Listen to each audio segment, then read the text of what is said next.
Hi, my name is Carina Pappalardo. I am the Psychological Center's Chief Executive Officer. And quite honestly, I really truly feel that I'm one of the luckiest people because I'm blessed to be able to work with individuals who inspire me. They bring such great hope to a population that could easily give up, and they fight every single day. We find that it might be challenging and difficult to go through this quarantine or social distance, right, and isolate ourselves from people, but for them, the magnitude is much greater because they're already working on something so hard, and change is really, really difficult or can be really difficult to them. They look forward to see their families, their children. We haven't been able to allow them to do that.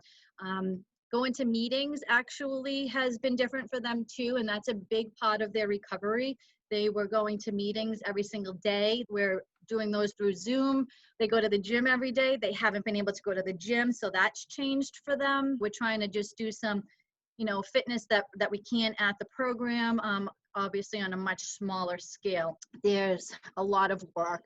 I always say we're not a five-star hotel. We're not concierge services. They work very hard. In addition to working on their mental health and their addiction, it's that life skills piece, teaching them how to go to the grocery store or how to budget their bank accounts, things that they may have never been taught while they were growing up. The guests there, for the most part, have been remarkable. They understand what we're doing. There really hasn't been any pushback to it. They stay with us during the day now. They're really making the best of it. The biggest shift in what we've had to do is the virtual. And so I think that it proves that we can probably have components of the virtual capacity in the programs for individuals that can maybe continue telehealth services. So if we can't get someone in quickly to see a clinician or to see a medication prescriber, is there someone that might be further away from us distance-wise that our guests can just have a telehealth appointment with them?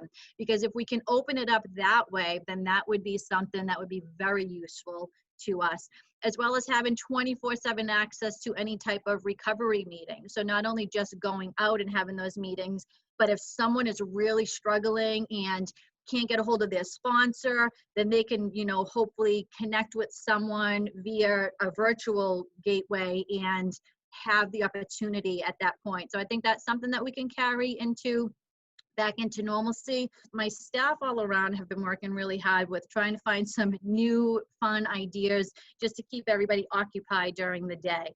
Space was the biggest challenge, and immediately we tried to get a tent to put on our site at Daybreak Shelter, which was shot down by the city. The mayor thought that it was going to be more dangerous in spreading the virus, which I have to respectfully disagree with. When we tried to consider the social distancing, that was trying to separate them out. So space was a huge issue for us.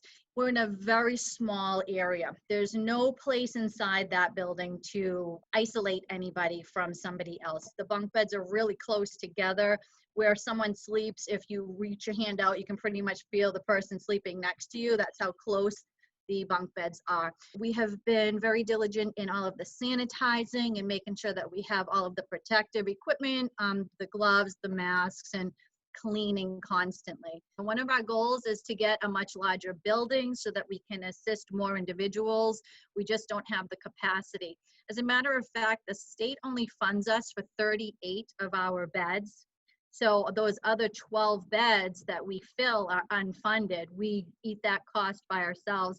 That's why it's important for us to do fundraising and grant writing. We were supposed to have an event Saturday, May 2nd. It was going to be our 4th annual Kentucky Derby event. And, without being able to have that, we don't have those additional funds coming in that we would typically have to help supplement the loss of the beds over at Daybreak Shelter. But clearly I would never, having the space, say, you know what, because you're only funding me for 38, I'm only going to fill 38. That just would never sit right with me. So we continue to operate at full or over capacity. There's a lot of talk that this might subside, the virus might subside and then come back in the fall. So, we're trying to figure out a solution should that happen again in the fall and be proactive with it if possible. There was one video that I put out earlier a few weeks ago saying that, we're still weathering the storm without this tent, because at the end of the day, these people need us. It's always about the guests. So, nothing's going to get me down. There's absolutely no way I would ever give up in trying to provide or, giving them what they deserve.